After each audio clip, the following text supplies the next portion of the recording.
আজি অসম বিধানসভা অধিৱেশনৰ তৃতীয় দিন।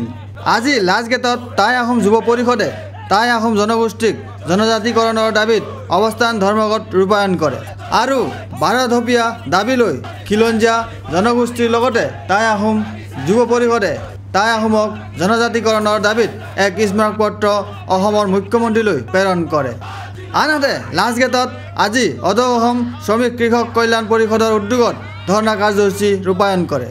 আজিৰ এই ধৰ্ণা কাৰ্যসূচীৰ মূল দাবীকেইটা যেনে অসমৰ বান গৰাখহনীয়া সমস্যাৰ সমাধানৰ লগতে বান গৰাখহনীয়াক ৰাষ্ট্ৰীয় সমস্যা হিচাপে গণ্য নকৰাৰ প্ৰতিবাদত আৰু বিভিন্ন ধৰণৰ সমস্যাক লৈ এখন স্মাৰকপত্ৰৰ যোগেদি দাবী উল্লেখ কৰি তথা অসমৰ মুখ্যমন্ত্ৰীলৈ প্ৰদান কৰে আৰু জনায় যে অসমৰ উন্নতিৰ অৰ্থে কাম কৰক আৰু আমাৰ দাবীসমূহ যথাৰ্থ ৰূপায়ণ কৰক, অন্যথা তীব্ৰ আন্দোলন গঢ়ি তুলিব বুলি পৰিষদৰ সাধাৰণ সম্পাদক দুলুৎপল কোঁৱৰে কয়।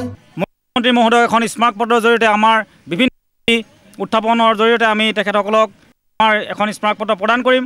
ইয়াৰ প্ৰধান সমস্যা হিচাপে আমাৰ লৈছোঁ বান গৰাখহনীয়া সমস্যাক ৰাষ্ট্ৰীয়কৰণ কৰা আৰু তেখেতসকলৰ যি সমস্যা আছে যিসকল ৰাইজ সেই ভুক্তভোগী ৰাইজসকলক একোটাকৈ গৃহ বিনামূলীয়াকৈ দিয়াৰ ব্যৱস্থা আৰু যিবিলাক কৃষকৰ যিবিলাক কৃষিৰ দুৰ্নীতি কৃষি বিভাগৰ যি মন্ত্ৰীগৰাকী আছে তেখেতে যি কৃষিৰ যিখিনি আমাৰ অৱগত হ'ব লাগে কৃষিৰ যিখিনি আঁচনি সেই আঁচনিসমূহ কিন্তু আজিলৈকে ৰাইজে অৱগত নহয়।